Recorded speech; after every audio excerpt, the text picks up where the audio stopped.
Bonjour à toutes et à tous et bienvenue pour votre émission Ring the Bell sur 100% live. Vous le savez, c'est votre rendez-vous du week-end spécial catch. Aujourd'hui, une émission chargée comme toutes les semaines. On va parler de Raw en 3 points. Maximilien nous présentera son point sur All Elite Wrestling avec la review de Double or Nothing. Une seule news cette semaine, mais une assez grosse news, donc on en a pris qu'une. Et enfin, le débat de la semaine qui s'annonce très très salé. Mais avant de commencer cette magnifique émission, je vais vous présenter l'équipe qui m'accompagne. Comme chaque semaine, on commence avec Maximilien. Comment tu vas? Ça va super bien. Un petit peu malade, j'ai pris un petit coup de froid juste avant l'émission, mais tout va bien, vous inquiétez pas. Ça va aller très bien pour cette émission. Je suis impatient de parler catch avec vous comme chaque semaine.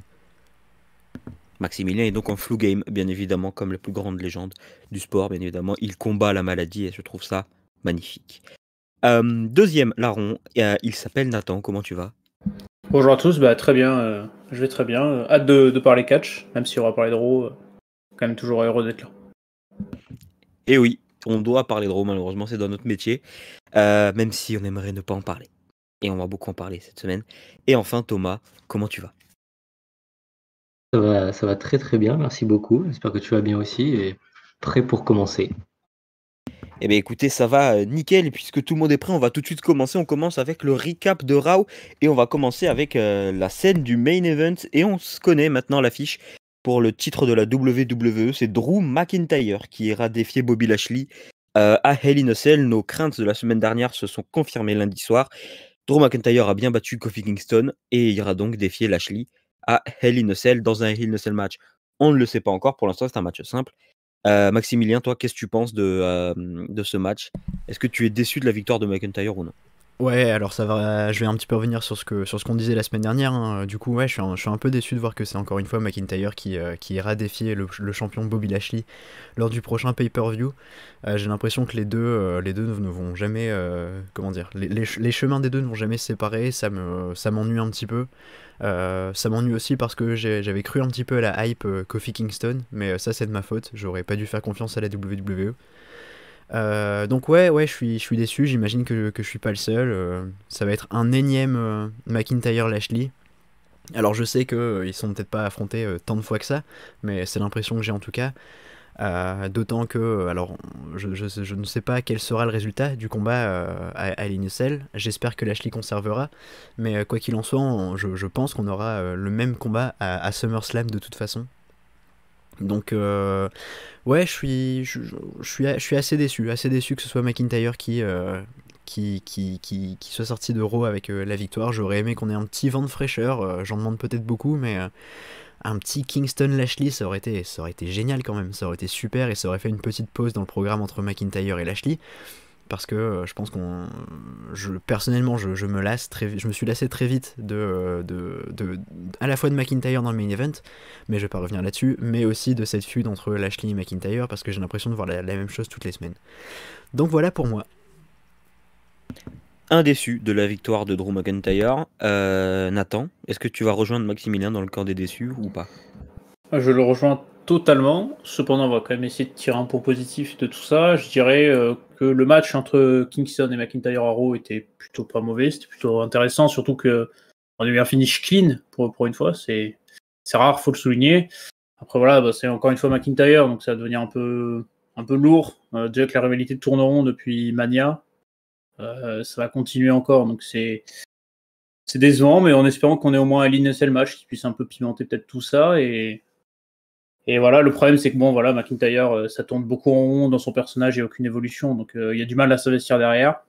Et pareil, Bobby Lashley, son règne il est en train d'être un peu gâché justement par cette rivalité qui n'avance pas de jour en jour, et McIntyre passe un peu pour un mauvais perdant, donc, parce qu'il perd clean et du coup il veut quand même sa revanche derrière, donc c'est un peu long, on perd l'intérêt en Monday Night Raw à cause de ce main event qui est long et qui tourne en rond.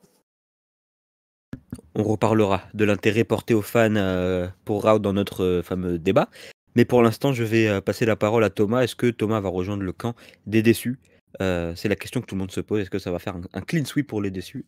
Voyons voir. Thomas, c'est à toi. Je vais faire un peu une synthèse de ce que Maximilien et Nathan ont dit. Je suis un peu déçu, mais pas tellement quand on s'y attendait. C'était un peu ce qui était voulu et écrit tout le monde à la WWE, un nouveau McIntyre-Lashley. Je vais pas répéter ce qui a été dit, ça tourne en rond parce que McIntyre, malheureusement, tourne en rond dans son personnage. Ça bouge pas trop. Les matchs, bah, c'est des bons combats, c'est pas un problème entre McIntyre et Lashley. C'est pas ça qui est remis en cause. C'est le fait que bah, ça avance pas. On fait du surplace depuis WrestleMania, même avant, puisque la rivalité a été mise en place avant. Ça bouge pas et nous, on s'ennuie. Et j'ai peur que si McIntyre gagne à Hell in a Cell, ce qui est possible malgré tout, euh, ça continue encore et encore et encore.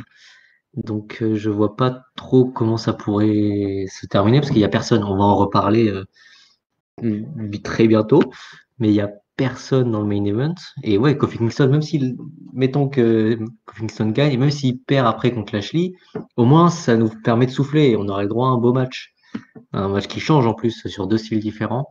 Donc là, ouais, c'est un peu chiant, c'est dommage. C'est dommage que c'est des. Voilà, Lashley n'a jamais été aussi intéressant dans toute sa carrière que maintenant. Et McIntyre, pour une fois qu'il a un bon personnage à la WWE, enfin un bon push à la WWE, c'est raté parce qu'ils savent pas quoi faire avec. Donc bon, on verra. Mais j'ai un peu peur que ça ternisse l'image des deux en fait. Donc bon, on verra bien, mais c'est un peu mon appréhension. Bah, ouais, c'est vrai que ça pourrait, parce que les deux en plus font un travail qui est, je considère, correct pour le coup, mais malheureusement, c'est vrai que le booking ne les aide pas du tout. En tout cas, on va changer de bord, on passe du côté des filles et la rivalité entre Alexa Bliss et Shayna Baszler qui semble chauffer à Raw, effectivement. Alexa Bliss a invité Reginald dans son playground, dans son aire de jeu, pardon, mais c'est Shayna Baszler qui est arrivée par derrière, attaquant Reginald, qui l'avait battu plus tard dans la soirée. J'avoue que le déroulement d'Ara, je ne l'ai pas bien en tête. En tout cas, Shayna Baszler est enfin en solo, ça fait plaisir, et elle se dirige vers une feud contre Alexa Bliss. Nathan, qu'est-ce que tu penses, toi, de cette rivalité en entier avec Alexa Bliss, Shayna Baszler et Reginald? Je sais pas, j'attends rien du tout de cette rivalité parce que je sais pas, ça sent un peu l'accident de voiture entre les deux. Baszler en solo, oui. Après, contre Alexa Bliss, je doute qu'elle gagne s'il y a une rivalité qui se sent vraiment entre les deux. Bliss, ça sent l'overbooking à plein nez, ça sent le film, mais en moins bien en fait. Et je sens qu'il y a un moment où ils vont atteindre un pic où ils vont plus savoir comment la construire, comment la booker. Ils vont un peu comme le film où on atteint certaines limites avec WWE qui a du mal à faire redescendre ces personnages un peu fictifs, un peu invincibles. Donc pas très hypé par ça. À voir si elle lance la rivalité avec Lily ou avec Alexa Bliss. Voilà. Mais ça sent un peu l'accident de voiture. Ouais, c'est vrai que c'est un peu bizarre comme rivalité. Après, on en est qu'au tout début. On va quand même laisser une chance aux écrivains de Raw. Je sais pas si c'est une bonne idée, on verra bien. Thomas, toi, qu'est-ce que tu penses de cette situation autour de Alexa Bliss, Lily, Shayna Baszler, Reginald? Alors déjà, contrairement à Nathan, moi je suis hypé par ce début de rivalité, parce que Shayna Baszler en solo ça fonctionne, Alexa Bliss j'aime beaucoup son personnage, donc déjà Reginald pour moi va vite partir de cette rivalité, pardon, et pour laisser la place à Baszler et Bliss et donc à Lily. Mais il faut faire attention. Il faut faire attention parce que dans cette rivalité, obligatoirement, il va y avoir une perdante et une gagnante. Et si tu fais. Et celle qui va perdre, là, ça va être mort pour les push. Ça va être terminé, elle va être enterrée. Déjà que Baszler commence un peu à sortir la tête de l'eau depuis la fin de son équipe avec Nia Jax. Ce serait bête de la revoir repartir dans les limbes de la division féminine. Ensuite, va falloir faire attention. Même si je suis hypé, va falloir faire attention par rapport au type de match. Parce que voilà, qu'est-ce que ça va donner? Vu que bon, bah, il semblerait que Alexa Bliss, ça parte un peu dans le même délire que le Finn, avec des sortes de pouvoirs, des choses comme ça. Avec Lily aussi, avec cette poupée là. Donc, à voir ce que ça peut donner. Ça peut être très fun, ou alors ça peut repartir dans des matchs cinématiques qui commencent un peu à frôler l'overdose. D'en voir 3 par an depuis 5 ans, ça commence un peu à saouler tout le monde, moi le premier. Après, mais dans un sens, cette rivalité peut amener celle qui va la gagner. bientôt vers un titre, quoi. Donc peut-être celle qui gagne va se lancer sur le titre féminin d'Euro. Pourquoi pas? Moi je dis pourquoi pas. J'espère qu'elle va durer longtemps parce que au moins niveau mise en scène, ça peut être très sympa, rien qu'avec la musique autour de la menace que représente Lily. Il y a une musique à chaque fois, c'est très sympa. Donc voilà, j'ai envie de voir cette rivalité, mais il faut faire attention. Mais ça reste vraiment parce que ça fait malheur au vaincu, en fait. Celle qui perd, c'est fini. Ça retombe dans les limbes et j'ai peur pour les deux. Et très hypé quand même. Je t'avoue que je suis pas vraiment sûr de ton malheur au vaincu, parce que imaginons que ce soit Shayna Baszler qui perde cette rivalité. Alexa Bliss est tellement booké fort qu'en fait Shayna Baszler, ouais, bah, elle a perdu contre une malade mentale, quoi. Donc à la limite, Oui, pas si grave. mais Et Shayna oui, Baszler mais sort quand même d'un règne de championne par équipe, on peut dire ce qu'on veut, assez dominant. Donc je certes, pense que quand même si elle perd cette rivalité, ça lui fera pas si mal que ça. Pas plus mal qu'elle est dans une équipe avec Nia Jax en tout cas. le problème, c'est qu'il n'y a pas grand monde, tu vois.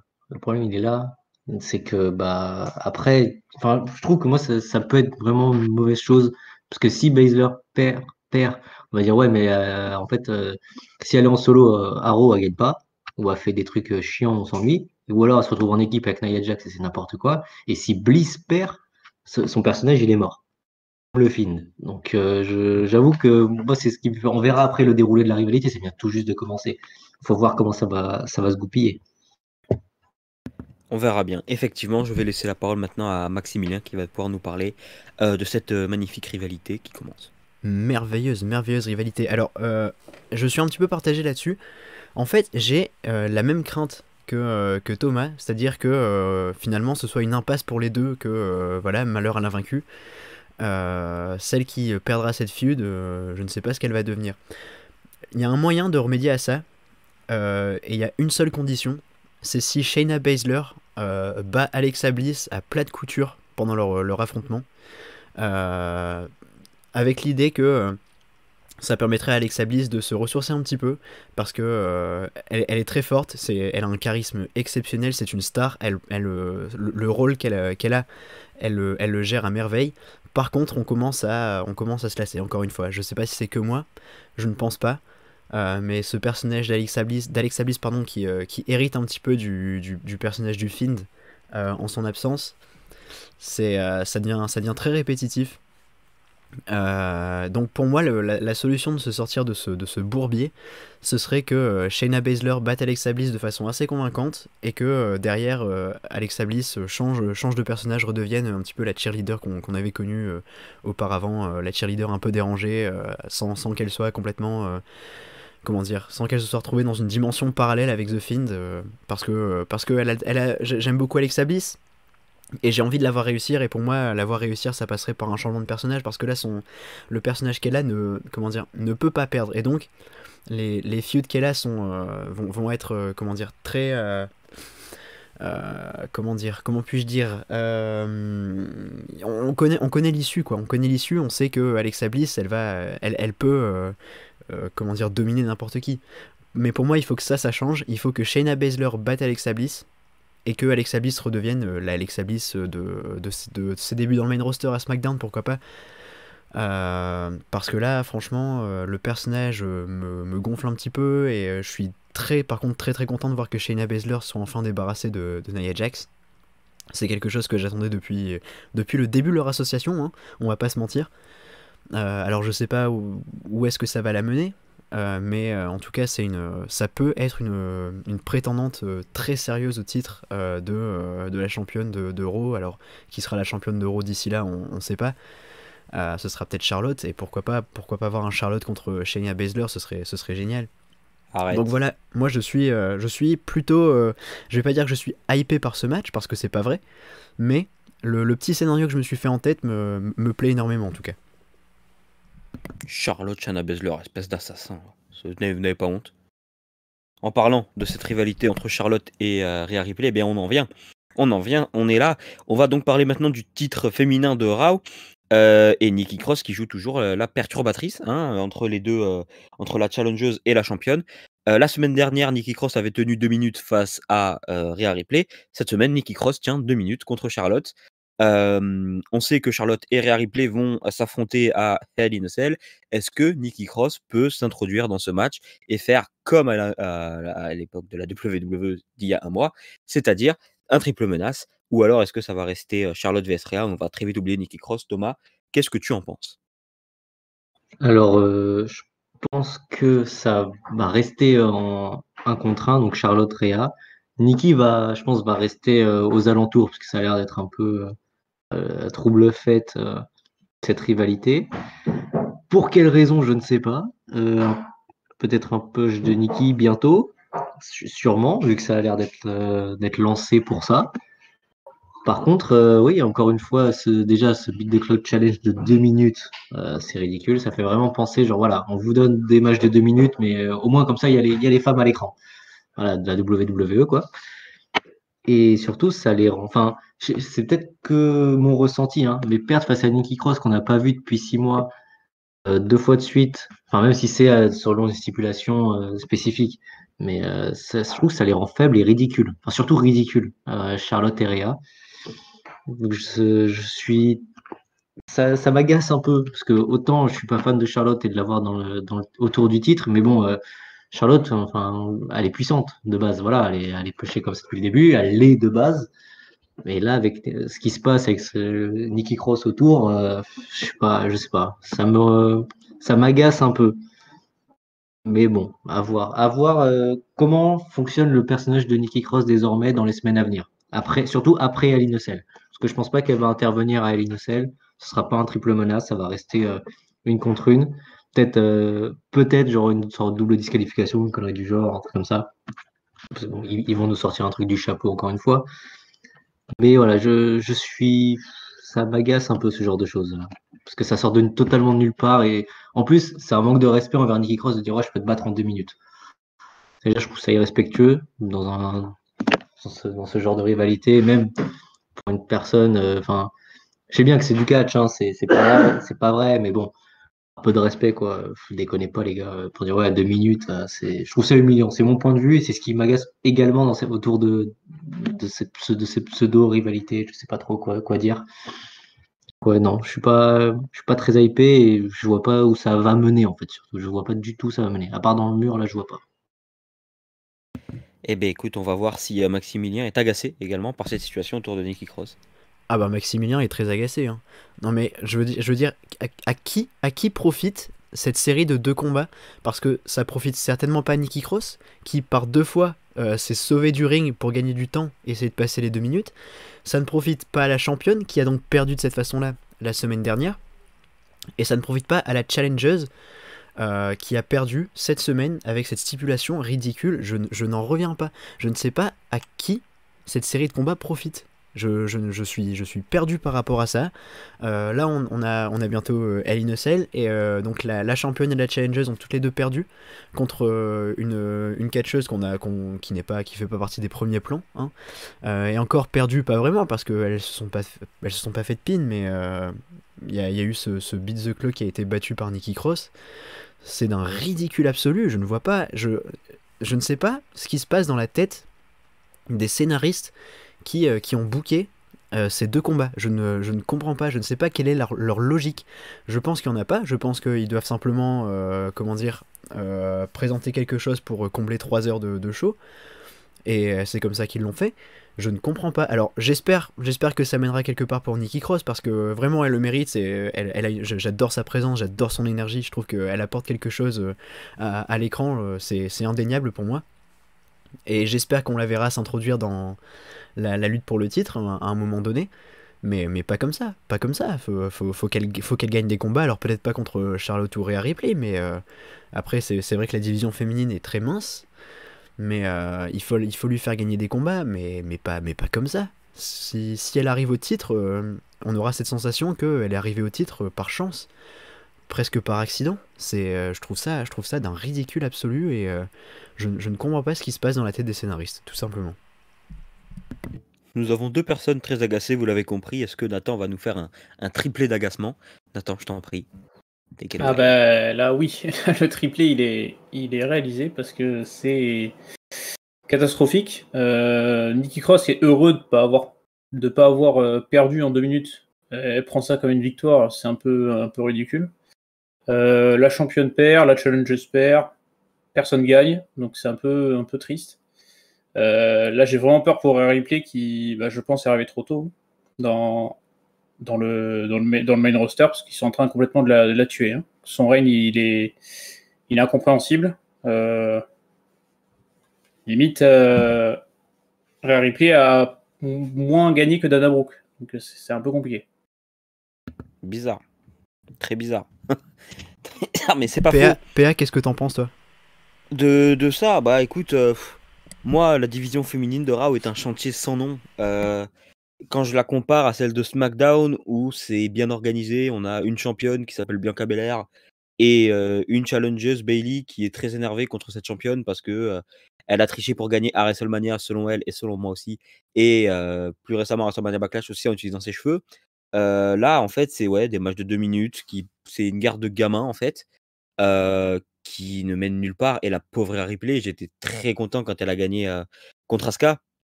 Mais là, c'est terrible. En fait, ils sont, comme vous l'avez dit, tous les trois, ils sont en train de nous la tuer.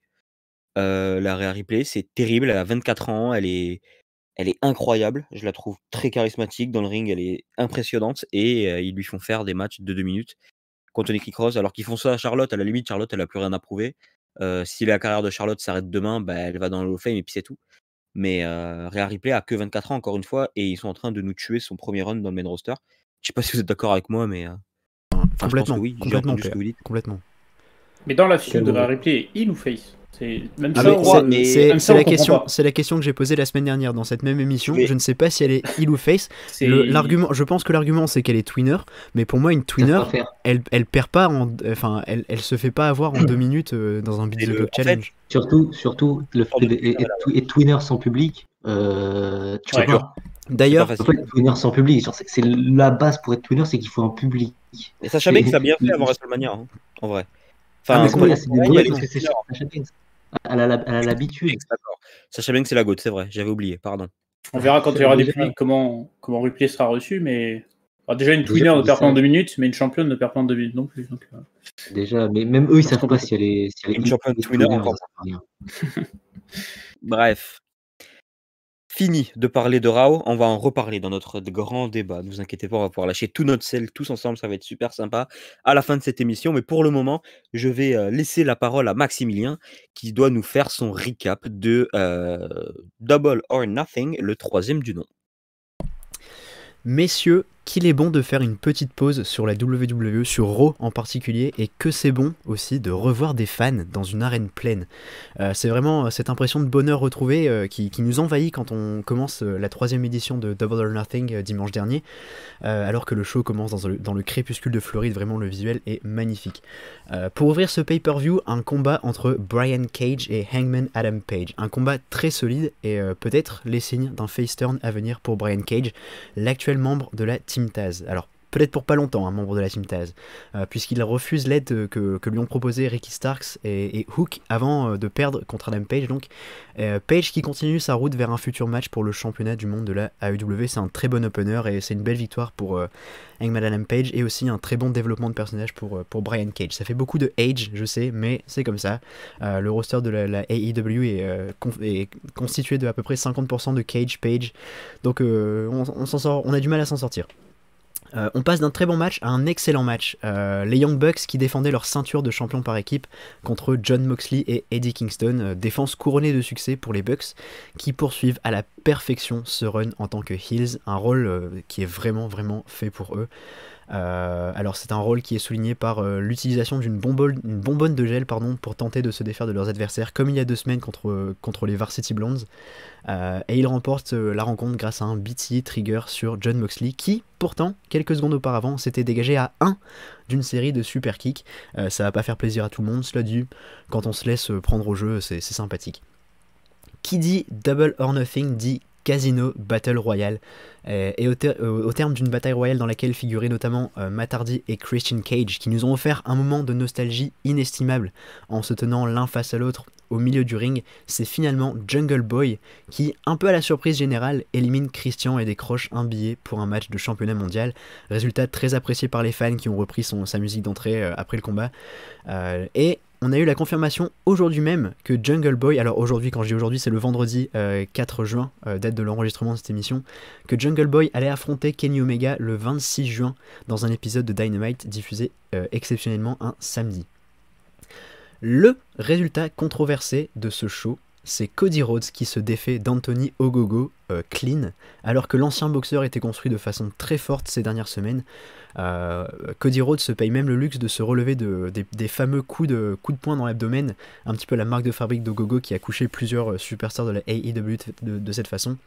Un coup de poing qui a terrorisé le roster de la AEW pendant de longues semaines, et Cody Rhodes s'en relève, et Cody Rhodes bat Anthony Ogogo. C'est vraiment une décision que très peu de fans ont compris, que ce soit... alors, sur internet, très peu de fans l'ont compris. Dans l'arène, par contre, il y avait une bonne ambiance au moment de la victoire de Cody Rhodes. C'est peut-être ça le principal finalement. Autre match de championnat, cette fois c'est Miro qui défend avec brio sa ceinture TNT face à Lance Archer. Et l'un des temps forts de ce combat et du pay-per-view entier réside dans le lancer de serpent de la part de Miro.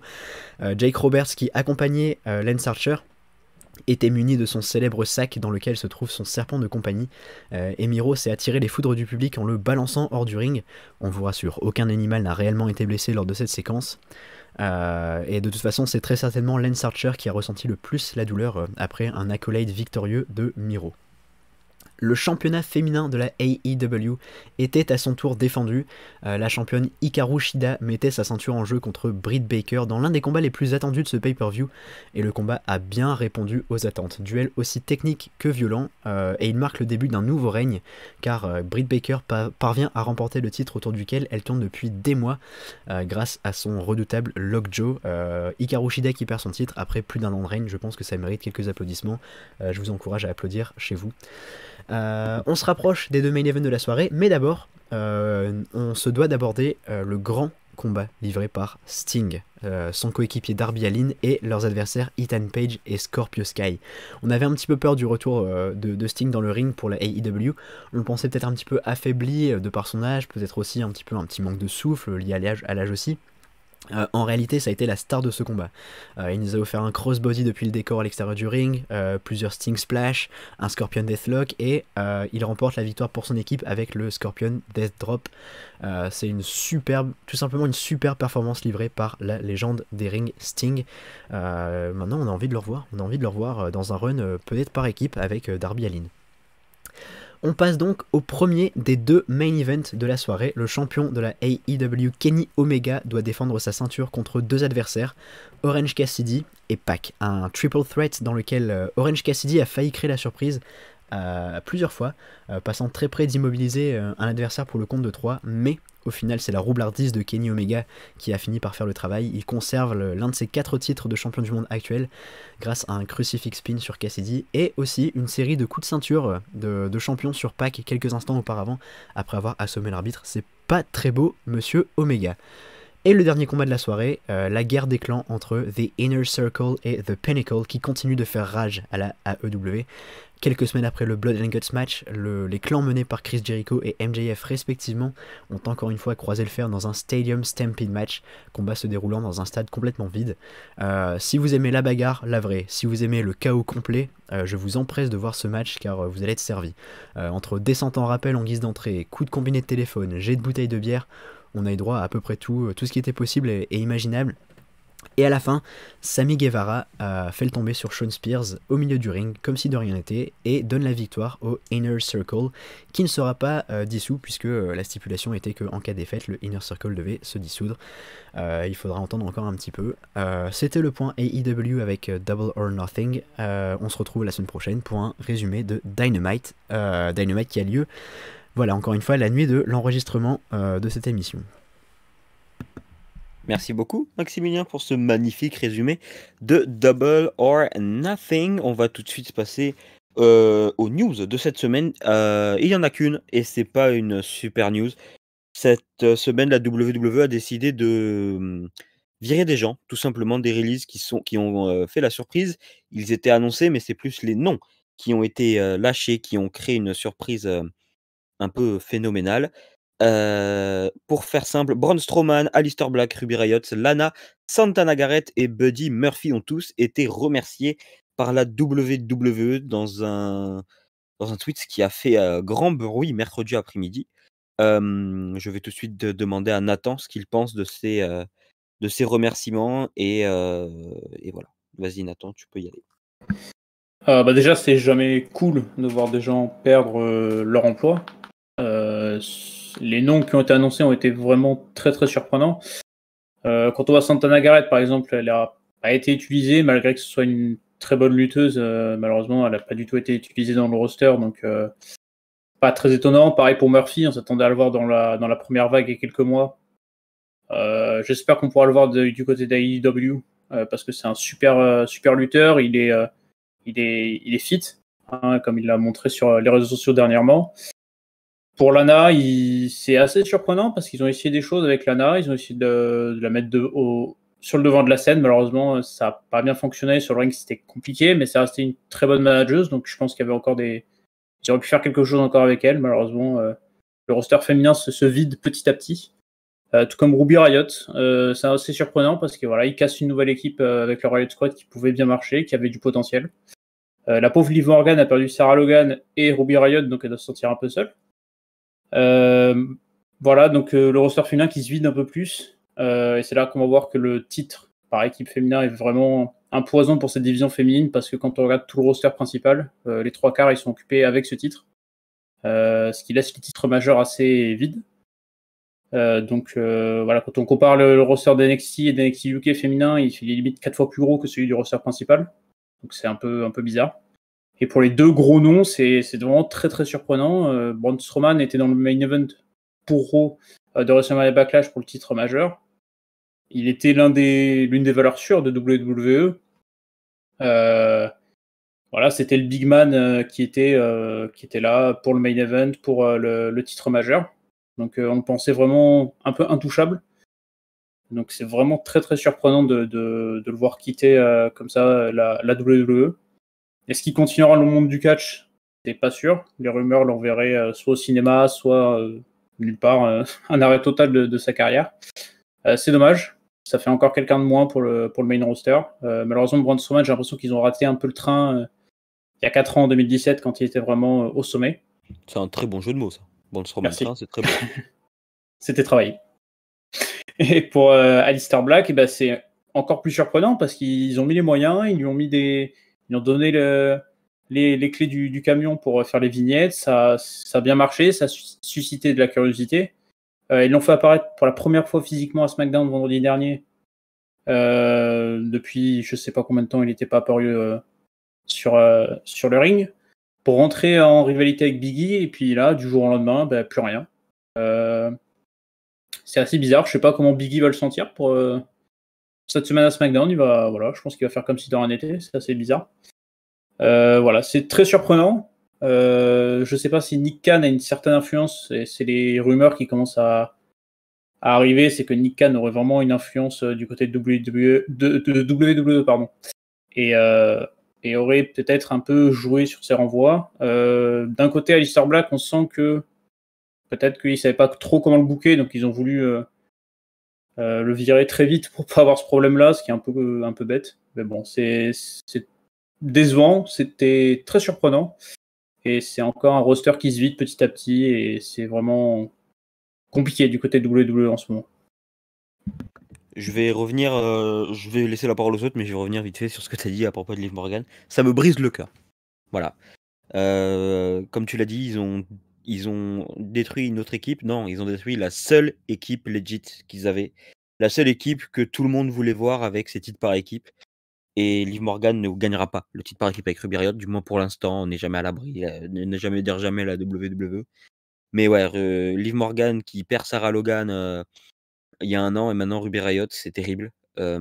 J'espère que ça va lancer un push pour Liv Morgan parce qu'elle le mérite. Elle a tellement progressé. Et j'aimerais beaucoup voir Liv Morgan se frotter à des Bayley, à des Bianca Belair et à des Sasha Banks quand elle reviendra. Mais bon, pour le moment, on verra ce soir à SmackDown ce qui va se passer.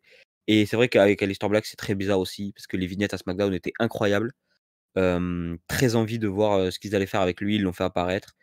Et là, bah, Big E doit se dire bon, bah, j'ai perdu le match, mais en fait, c'est comme si un fantôme était arrivé et avait couché Big E pour qu'Apollo Crews le batte. Donc, non.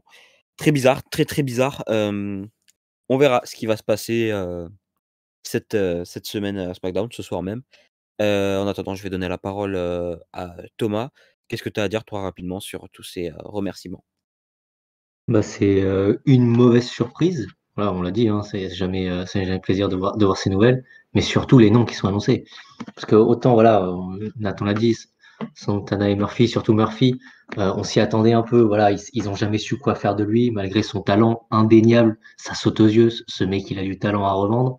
Ils ont jamais su quoi faire depuis la fin de la dissolution de l'équipe avec Blake. Voilà, comme à chaque fois qu'il stoppe une équipe qui fonctionne, il tue les deux mecs. Voilà. Ça ne fonctionne jamais le coup des Rockers. Faut qu'ils le comprennent. Ça, le coup de Shawn Michaels, Marty Jannetty, ça ne fonctionne pas. C'est fini ça. Ça, il faut qu'ils l'apprennent, mais bon, ils l'apprendront jamais. Un peu salaud parce que Rollins, ça va. Oh oui, non, mais Après, Rollins, ouais, c'est Rollins, effectivement. c'est un exemple. Tu vois, ils ont jamais su quoi faire avec Murphy, malheureusement. Il était avec Rollins, ça fonctionnait. Ben après, ils ont arrêté. Enfin bref, peu importe. Voilà, c'est dommage parce qu'il a énormément de talent. Mais après, ouais, quand on voit Lana, certes, c'était pas incroyable sur le ring, mais elle avait fait énormément de progrès. Elle avait beaucoup travaillé. On voyait, elle a posté beaucoup de photos, beaucoup de vidéos de ses entraînements. C'était pas incroyable sur le ring, mais ça fonctionnait. Même en équipe avec Naomi, ça marchait. Voilà, c'était une équipe sympa, c'était fun. C'était pas les meilleurs matchs du siècle, hein, mais ça fonctionnait. Donc, ça fait en plus une possible équipe en moins et une catcheuse en moins. Et niveau féminin, le pire, c'est Ruby Riott. Parce que déjà, ça enlève la seule équipe, comme tu l'as dit, la seule équipe legit pour aller chercher les titres par équipe féminin, qui donc n'ont désormais aucun intérêt, vu qu'il n'y a plus d'équipe et qu'il n'y a plus de catcheuse. Et surtout, Ruby Riott, je suis désolé, euh, elle avait quelque chose, elle avait quelque chose en plus. Elle avait le look, déjà. C'est un look qu'on voit pas beaucoup, ça. Elle avait des tatouages style punk gothique, avec sa coupe de cheveux. C'est beaucoup de tatouages, son maquillage et tout. C'est un style qu'on voit pas, ça, à la WWE, où c'est très lisse. Beaucoup de blondes, par exemple, voilà, avec Sabine, Charlotte, Liv Morgan. Voilà, voilà, bon, Vince McMahon, évidemment, et Kevin Dunn aussi. Pas l'oublier, Oula, celui-là. bizarre. Oh, terrain glissant, attention. Ah non, non, mais on sait comment ça fonctionne à la WWE. Vince McMahon, ils s'en est jamais cachés. Ils s'en est jamais cachés. Pourquoi Kelly a été championne, à ton avis? On le sait. Voilà, malheureusement, c'est que ça fonctionne avec Vince McMahon. Passe. On reparlait de Vince McMahon tout à l'heure, mais voilà, pour moi, Ruby Riott, elle avait quelque chose. Elle avait le look et en plus, je suis désolé, sur le ring, franchement, c'était cool. C'était cool. Moi, j'aurais bien voulu l'avoir pêché ensuite en solo après un run par équipe avec Liv Morgan. Bon, ça, malheureusement, ça restera dans mes rêves. Et ensuite, bah oui, Aleister Black, tu teases le retour d'une personne. Pardon. Tu teases le retour d'un mec pendant des mois. On dit il va revenir, il va revenir. Il revient avec des vignettes. Ça intéresse tout le monde. C'est cryptique. Il y a tout un truc. Il revient, tu le vires. Je ne comprends pas. Surtout, ça devait aider les deux. Biggie, ça fait longtemps qu'on entend parler d'un possible push pour pour le titre principal, que ce soit Universel ou WWE, en fonction de où il se trouve après la draft. Ça fait quelque temps qu'on l'entend déjà, ça. Ensuite, excusez-moi, Aleister Black, au vu de son retour et des vignettes qu'il a eues, c'est-à-dire qu'ils avaient confiance en lui. Donc pourquoi pas faire une belle rivalité et pourquoi pas lui aussi aller chercher un titre intercontinental. Mais bon, voilà, on se retrouve là. Et Braun Strowman, c'est encore plus étonnant vu qu'il était quand même dans le main event. Puis WrestleMania, il rôde autour du titre WWE. Avant WrestleMania, il était dans une rivalité, certes pas la meilleure, mais il est dans une rivalité. Et quand tu es à la télévision, c'est qu'on a confiance en toi. Là, à moins, normalement, quand tu es dans le main event, quand tu rôdes autour du titre, à moins de faire une énorme connerie, tu es intouchable. C'est comme ça que ça fonctionne. Si tu es dans le main event, c'est qu'on a confiance en toi. Qu'on se dit, lui, il peut faire un truc. Ou elle peut faire un truc. À moins de faire une énorme connerie, tu ne peux pas être viré. Et là, je ne comprends pas, ça ressort sur rien. Alors, il y a différentes annonces qui viennent. C'est compliqué de démêler le vrai du faux, mais bon. Donc, étonné, surpris, mauvaise surprise d'ailleurs, à voir comment ça va se faire, mais ça prouve encore une fois que la WWE est gérée au jour le jour. comme un club amateur. Je comprends pas ce qui se passe. Voilà, ça me déçoit beaucoup, surtout au vu des noms qui ont été sortis et des talents de ces personnes-là. Et encore, un club amateur se débrouille bien mieux, hein. Clairement. Au moins, ils arrivent à ne pas virer des gens qui sont méritants. Enfin bref, non, j'ai pas grand-chose à rajouter sur ce que tu as dit, je suis plutôt d'accord. C'est vrai que c'est des gros noms qui ont été touchés cette fois. Maximilien, toi, tu as quelque chose à rajouter là-dessus ou pas du tout? J'ai pas énormément de choses à rajouter, tout a été très clairement dit par mes collègues et tout était très juste. Il y a un truc que je trouve très curieux, c'est que on a parlé très récemment d'un retour de Zelina Vega à la WWE, qui est bien sûr Zelina Vega qui est l'épouse donc d'Aleister Black. Je trouverais ça très étonnant que Zelina Vega revienne à la WWE alors que son époux fait le chemin inverse. C'est l'une des premières remarques que je me suis faite quand j'ai appris la nouvelle mercredi, vraiment, et ça m'avait vraiment étonné. Mais comme l'ont dit Thomas et Nathan, c'est toujours dommage de voir des gens perdre leur emploi. C'est triste de voir la trajectoire qu'ont pris les carrières de certains d'entre eux. Je pense principalement à Braun Strowman. Comment est-ce que la WWE a réussi à ruiner le personnage de Braun Strowman? Il avait tout. Il avait le personnage, il avait la force, le physique. Ça aurait dû être un multiple champion du monde. Il a eu un règne universel. Il a remporté la plus grande bataille royale, le plus grand Royal Rumble de l'histoire. Ce qui fait qu'on a un champion actuel en moins, puisque la ceinture verte, on l'aura définitivement plus. Ce qui est très dommage.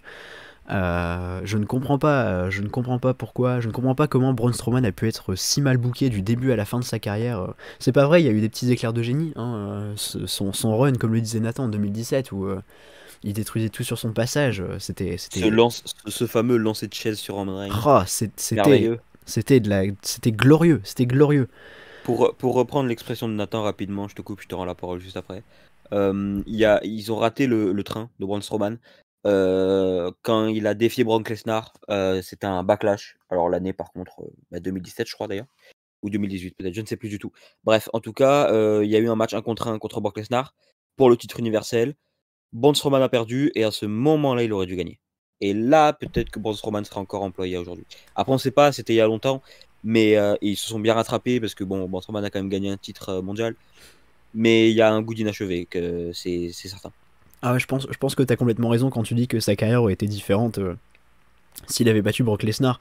Le pauvre Braun Strowman en fait n'était pas à la WWE à la bonne période, parce que forcément quand t'as Brock Lesnar champion, que dans le même temps tu es construit comme le plus grand destructeur, mais que puisque Brock Lesnar est champion tu ne peux pas le battre, ben voilà, ça te mène nulle part, et ça te mène à être renvoyé en 2021. J'étais très surpris de voir que Strowman était renvoyé cette semaine. D'autant qu'il a affronté le fils du boss à WrestleMania, qu'il a battu, donc je pense qu'il a une bonne relation avec les McMahon. Il n'y a pas de problème là-dessus, mais c'est bizarre. J'espère qu'on le reverra un jour. Parce que c'est quelqu'un de très intéressant, si bien booké. Ce serait quelqu'un de très intéressant. J'ai aussi bien sûr une pensée pour tous les autres, hein, pour Ruby Riott, comme mes deux collègues l'ont mentionné. Comment c'est possible de rater Ruby Riott aussi? Elle a tout. C'est encore une catcheuse qui a tout. Elle a le physique, elle a le look, elle a le personnage.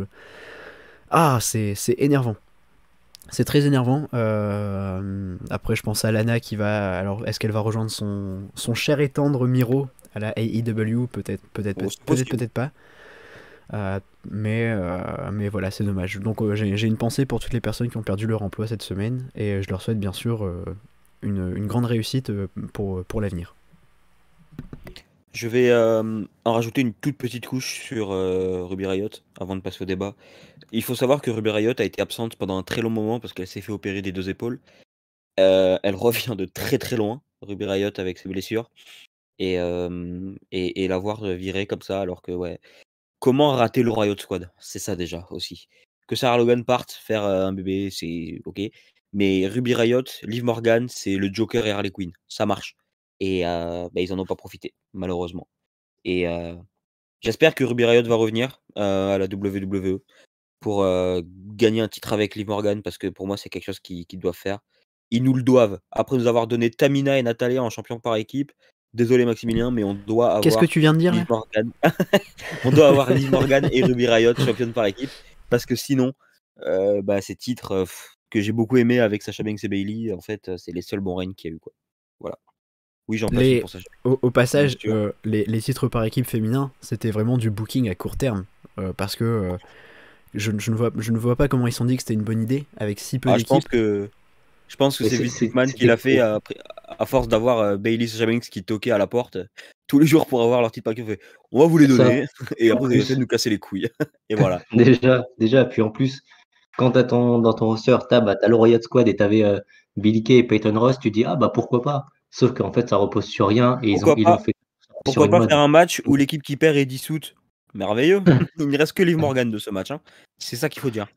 Voilà. Allez, on va passer peut-être au débat parce que On sinon va, ça va durer.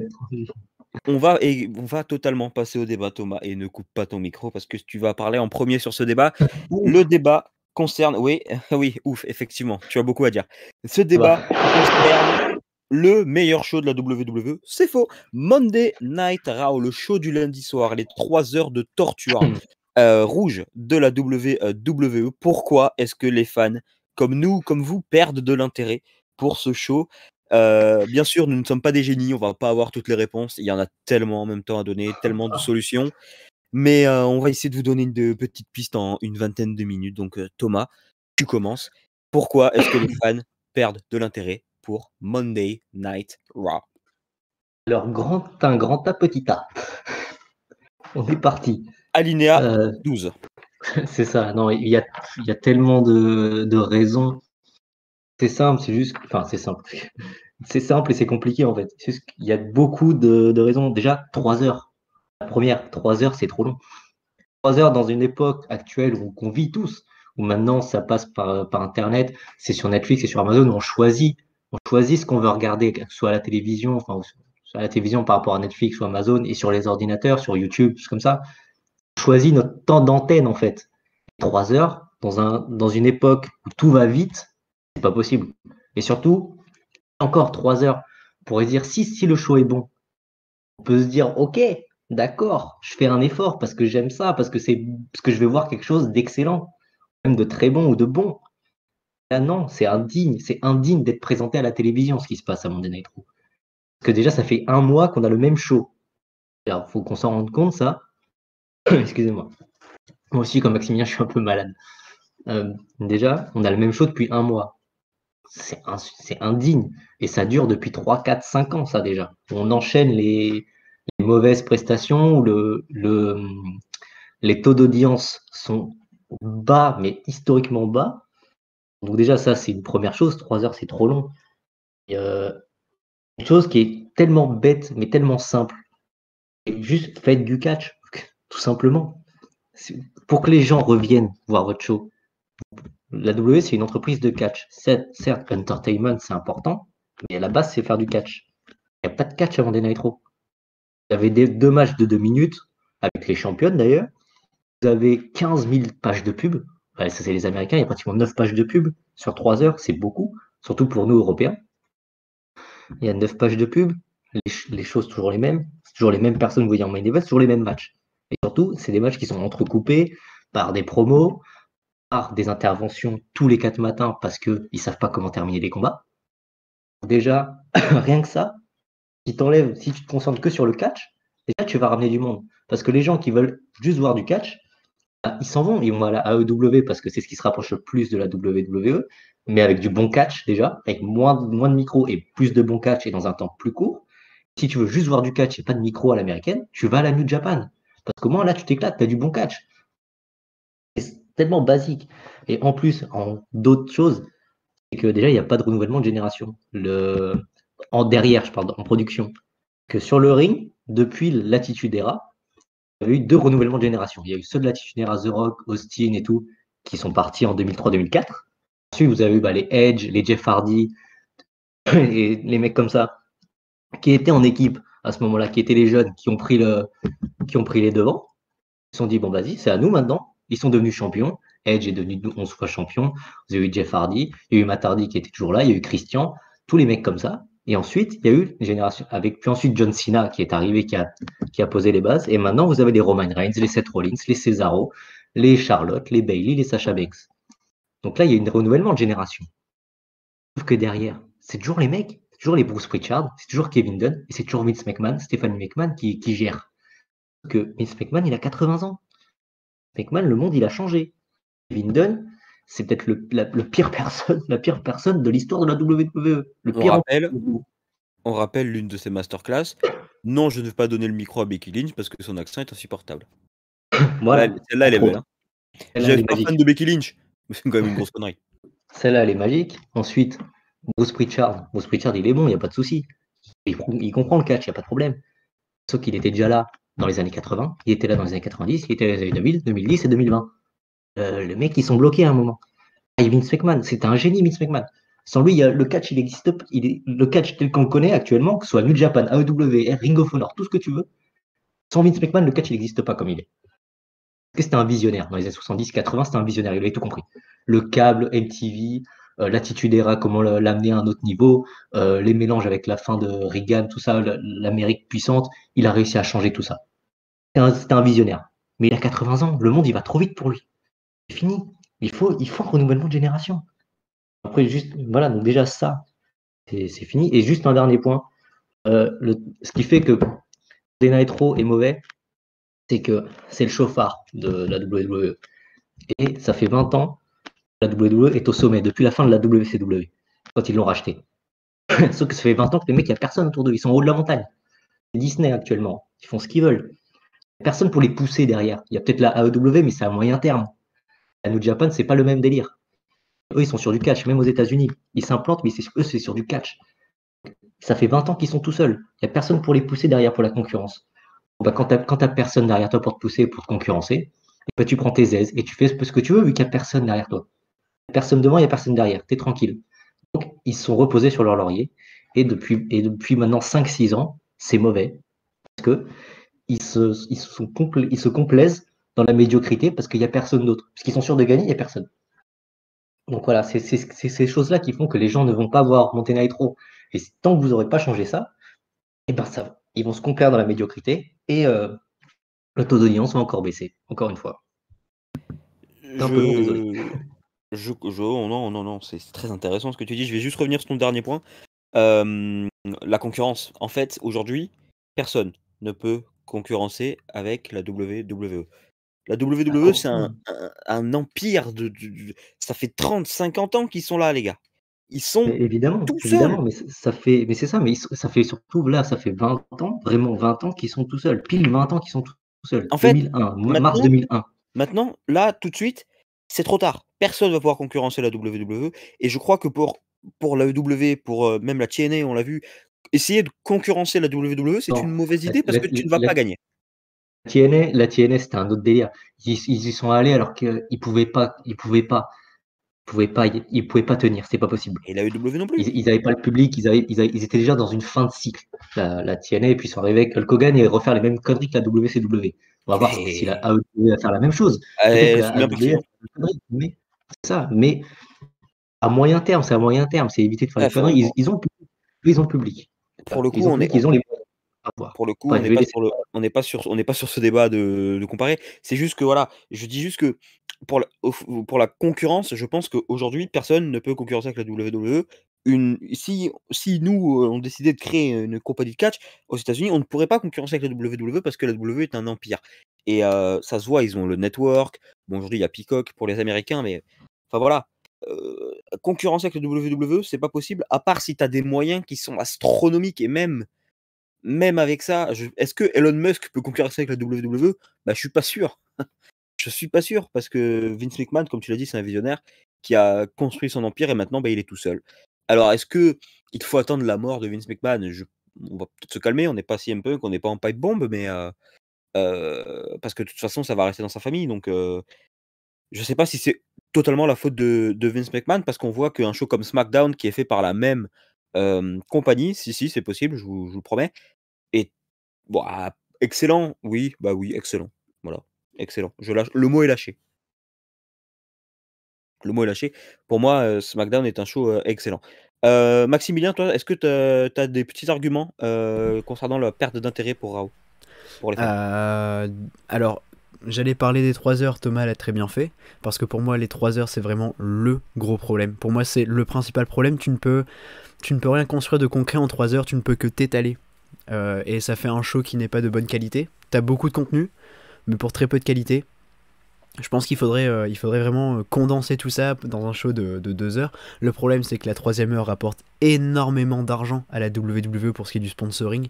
Il faut le savoir. Si la 3e heure tient encore, c'est parce que y a beaucoup de marques qui veulent toujours apparaître à Raw, qui veulent toujours placer de la publicité pendant que Raw passe parce que ça reste une institution. Mais c'est vrai que cette 3e heure, pour ce qui est de la qualité du show, c'est une grande erreur. Il y a aussi un manque de stars, je pense. La WWE n'arrive pas à créer de stars, et une star qui marche bien en ce moment à la WWE, c'est Roman Reigns en tant que heel, mais ça reste une star. Et ça fait que SmackDown est un des meilleurs shows de catch actuellement dans le monde. Et il n'y a pas de secret. Moi, quand je vois Drew McIntyre à Raw, je vois pas une star. Je vois un super catcheur, très solide et tout. Je vois pas une star. Quand je regarde Bobby Lashley, je me dis qu'il y a un potentiel. Il y aurait peut-être un potentiel. Par contre, il est très mal booké, même en tant que champion. Trop tard pour je veux lui. dire, ça donne pas envie de l'accueillir sur les plateaux télé, absolument pas. Donc je vois pas qui est la star de Raw actuellement. Il y a des potentiels stars, hein. Même des gens à qui on penserait pas forcément. Moi je pense à Alexa Bliss. Alexa Bliss, elle pourrait très bien être le visage de Raw si elle était dépatouillée de cette gimmick actuelle. Donc voilà, pour moi il y a ça. Il y a les 3 heures, il y a le Star Power. C'est marrant que vous parliez de concurrence. La WWE avait une idée de génie en 2002, une fois que la guerre avec la WCW était terminée. C'est que ils ont split les rosters en deux, avec un roster distinct à SmackDown et un à Raw, ce qui fait que les audiences étaient toujours restées impeccables. Il y avait cette vraie volonté de créer une petite guerre, parce que ils avaient bien compris que la guerre ça fonctionnait et que ça créait de l'audience. Et notamment ça avait permis à SmackDown de dépasser Raw par moment, et c'était génial. Et alors là je sais pas trop quels sont les chiffres pour SmackDown, mais j'imagine qu'on doit se rapprocher quand même de ceux de Raw, alors que Je pense qu'on les Raw... dépasse, hein. De quoi? Je pense qu'on les dépasse, hein. Ah ben c'est complètement... Ce serait logique, ce serait tellement logique. Le problème c'est que SmackDown dépasse Raw, en soi c'est pas un problème. Le problème c'est que Raw c'est censé être le show que le monde va regarder, que l'univers de la WWE va regarder. C'est le show principal. Et donc là ça crée un vrai problème. Si ton show principal t'offre des storylines complètement nulles sur 3 heures entières, ça donne pas envie de regarder. Donc voilà, j'avais quelque chose d'autre en tête, mais j'ai complètement oublié. Donc je vais laisser la parole à Nathan. Et peut-être que je me vais souviendrai. rebondir. Vas-y, Je vais vas-y. rebondir vite fait et je vais voir si tu vas t'en rappeler. Après, bien sûr, on va donner la parole à Nathan. La petite guerre entre Raw et SmackDown, ils essayent avec la draft, ils essayent, mais le truc, c'est qu'ils ont cette idée en tête de faire ce brand split là, de vouloir absolument que des superstars de Raw puissent aller à SmackDown et des superstars de SmackDown aller à Raw. Il faut arrêter avec ça. Alors, effectivement, c'est les titres par équipe féminins qui ont introduit ça. Et pour ce titre-là, c'est compréhensible. Mais je suis complètement d'accord avec toi sur le fait qu'une guerre entre Raw et SmackDown peut attirer du monde. Mais aujourd'hui, quand tu vois l'intérêt d'un show comme les Survivor Series, ben en fait, ils le vendent comme une guerre où oui, c'est le champion de Raw qui va affronter le champion de SmackDown, la championne de Raw qui va affronter la championne de SmackDown. Les matchs à 5 contre 5, pardon, masculin, féminin. En fait, ils le vendent comme une guerre. Mais moi, je sais même pas qui a gagné les dernières Survivor Series. Je crois que c'est SmackDown parce qu'ils ont gagné tous les matchs avec les titres. C'est pourquoi? Non, je sais plus. Non, C'est vas-y, pourquoi dis-moi. tu es totalement perdu, Théa? Parce que, comme l'a dit Maximilien, ça a fonctionné en 2002. Parce que ça a fonctionné en 2002 parce qu'il y avait beaucoup de monde, parce qu'il y avait beaucoup de stars, parce qu'il y avait des stars des deux côtés. Et surtout, ça ne peut plus fonctionner 20 ans plus tard, vu qu'il y a une draft tous les 6 mois. Avant, il y avait une draft tous les 2 ans. Drafté Oui, tous les 2 ans, à peu près. absolument. C'est vrai que Donc, et en tu fait, restais avec tes stars, tu restais avec The Rock d'un côté et l'Undertaker de l'autre. ça Là, totalement. En star. fait, ça a élevé des gens en mode poseur de drapeau. Ben, comme ils ont fait avec John Cena. En fait, John Cena est devenu le mec qui tenait Raw. à fond alors qu'il a commencé à SmackDown. Mais en fait, Justin, il a fait toute sa carrière à Raw. Il a été drafté à SmackDown une nuit parce qu'ils avaient décidé de faire Une heure. Une heure, ouais, il est resté une drafté. heure, une heure de Raw parce qu'avant, Raw durait 2 h 30. Mais non, aujourd'hui, c'est vrai qu'il n'y a plus. Alors oui, là, on associe Roman Reigns à SmackDown, mais qui nous dit que dans la prochaine draft, ils vont pas nous l'envoyer à Raw? Et c'est très possible pour sauver les audiences parce qu'ils sont perdus. Ils se disent ça peut marcher. Et je viens d'avoir une vision d'horreur là. Il faut que vite que je me sorte une tête. Garder Roman Reigns à SmackDown, c'est très bien. Avec Polyman, c'est merveilleux. Polyman, il faut parler de Polyman.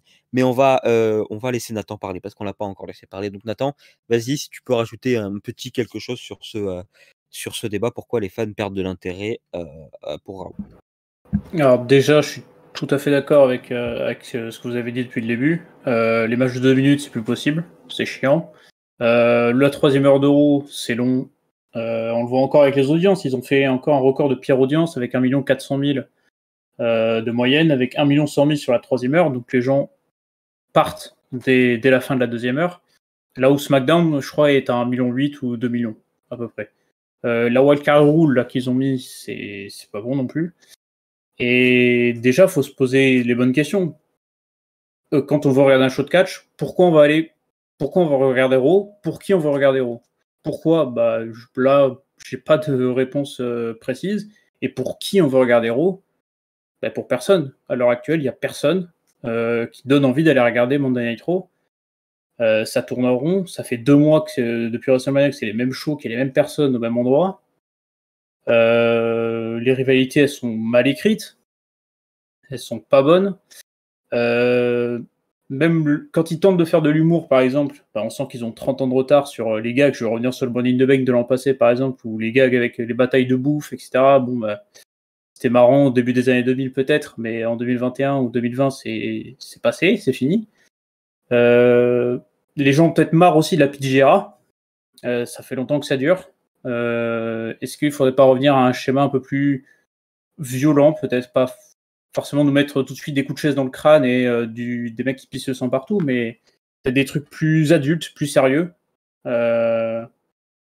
Et comme Maximilien l'a dit, il n'y a pas de star à Monday Night Raw. Ça manque énormément de star power, mais ils n'arrivent pas à avoir de stars depuis déjà plusieurs années parce que ils n'arrivent pas à en créer et ils font des rôles légendes, par exemple.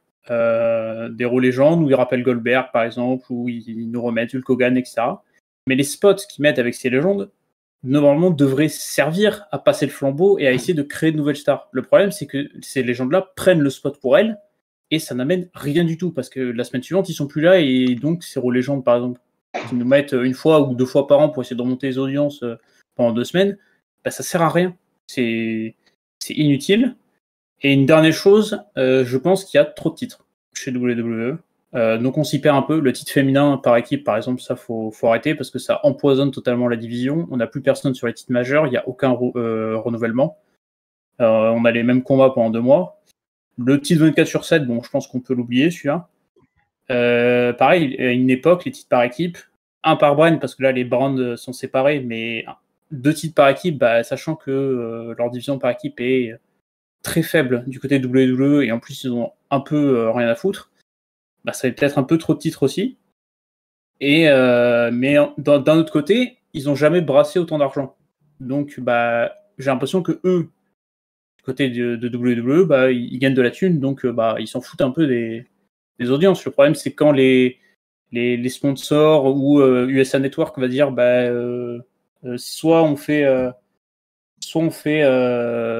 vous remontez les audiences, soit nous on se casse. Là, peut-être que ça va y réveiller un petit peu, mais pour l'instant, ils ont rien à changer parce que c'est une entreprise qui est cotée en bourse et ils rapportent énormément de bénéfices. Je suis totalement d'accord avec ce que tu as dit. Si je peux rebondir très rapidement sur ce que tu as dit, il y a une interview de CM Punk qui a dit que, en gros, hein, c'est une citation que je prends à la volée, que peu importe ce que la WWE fait, et même s'ils font le plus d'efforts possible pour avoir un show qui est mauvais, ils vont continuer à faire de l'argent, et au final, c'est ce qui les intéresse. Faire de l'argent pour continuer à aller sur la route parce que ils en ont besoin.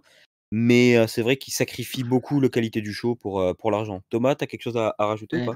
Ouais, je voudrais rebondir sur ce qu'a dit Nathan, parce que je suis assez d'accord avec lui. Déjà sur le côté des stars, parce que voilà, quand tu vois Kevin Owens, pardon, qui perd face à Goldberg et tout, tu peux pas avancer comme ça, tu peux pas créer des nouvelles stars comme ça. Donc c'est-à-dire qu'on va bloquer, on va rester avec Roman Reigns et Seth Rollins qui sont très bien, certes, mais dans 20 ans, quand on verra Kevin Owens ou Sami Zayn arriver, on va faire ah ouais, c'est vrai qu'il était là. Ça va vous faire comme quand on voit, j'en sais rien moi, The Godfather, tu vois, ça te fait rigoler, mais ça te fait dire rigoler 2 minutes quoi.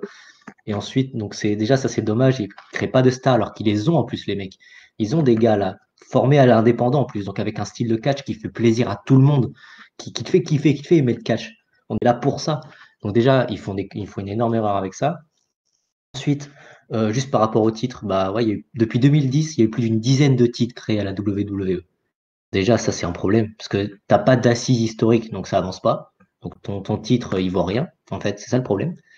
Et après, il y a un autre truc là où je suis pas trop d'accord, c'est par rapport à la PGRA. Alors oui, ça saoule tout le monde, moi le premier, parce qu'on ça avance pas, c'est ridicule. Genre, dès qu'il y a un filet de sang, t'as le médecin qui arrive avec les gants et tout, faut arrêter.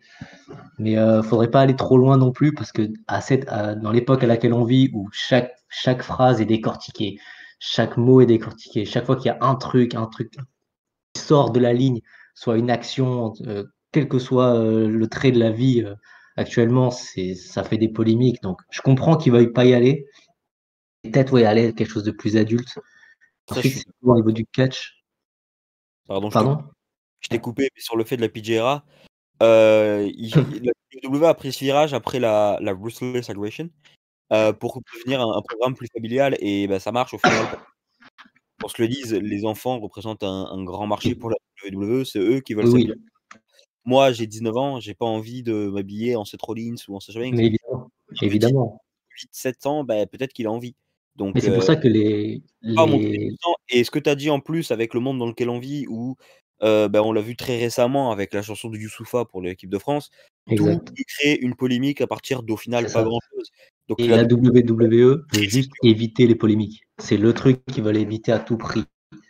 Donc, c'est pour ça que je les comprends aussi. Je comprends qu'ils veulent pas sortir de cette PGRA, même s'ils tentent un petit peu avec, genre, ils se débrouillent.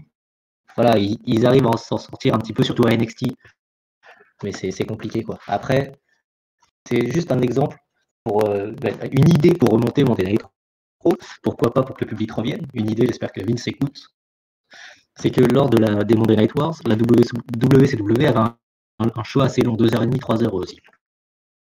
Et la première heure, c'était les cruiserweights, les poids moyens. T'avais du Rey Mysterio, t'avais du Dean Malenko, t'avais du Psychosis, t'avais du Chris Jericho pendant 1 heure. T'avais du super catch. Donc déjà, ça t'amène du monde.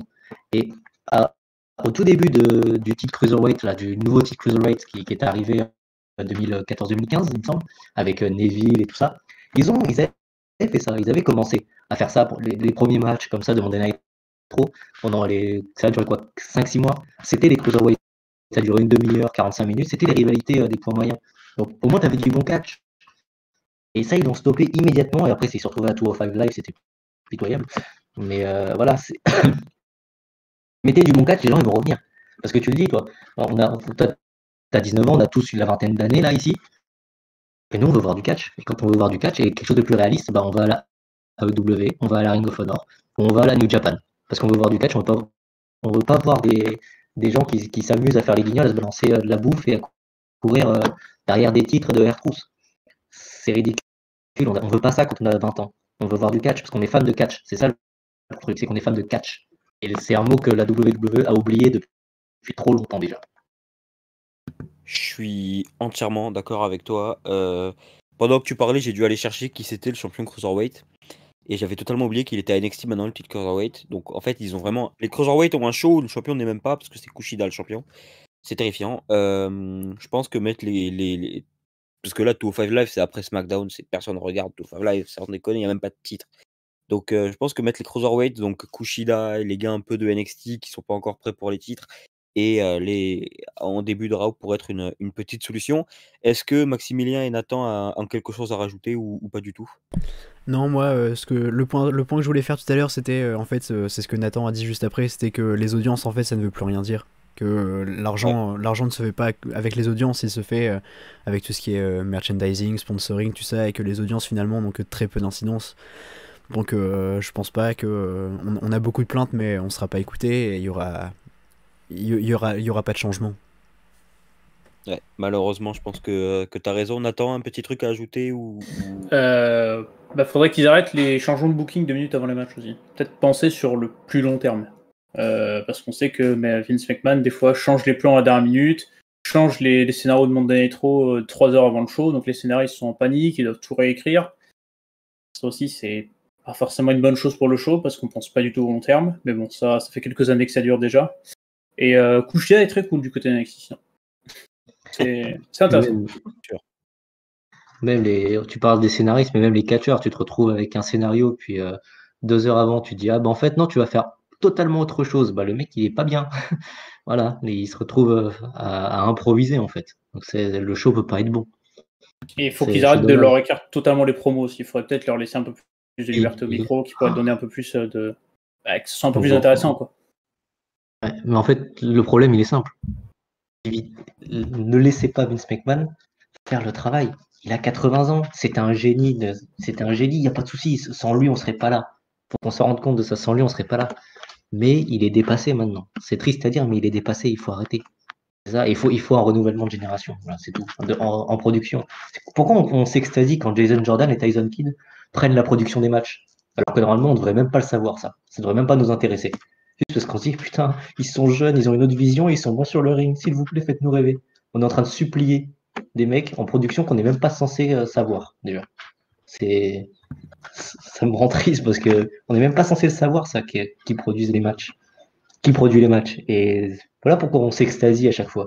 Parce qu'on se dit, putain, on va enfin avoir du bon catch. Et non, parce que Vince McMahon est toujours là. Je vais conclure ce débat en disant que Jason Kidd, ouais, c'est bien, j'ai fait un très beau mix entre les deux.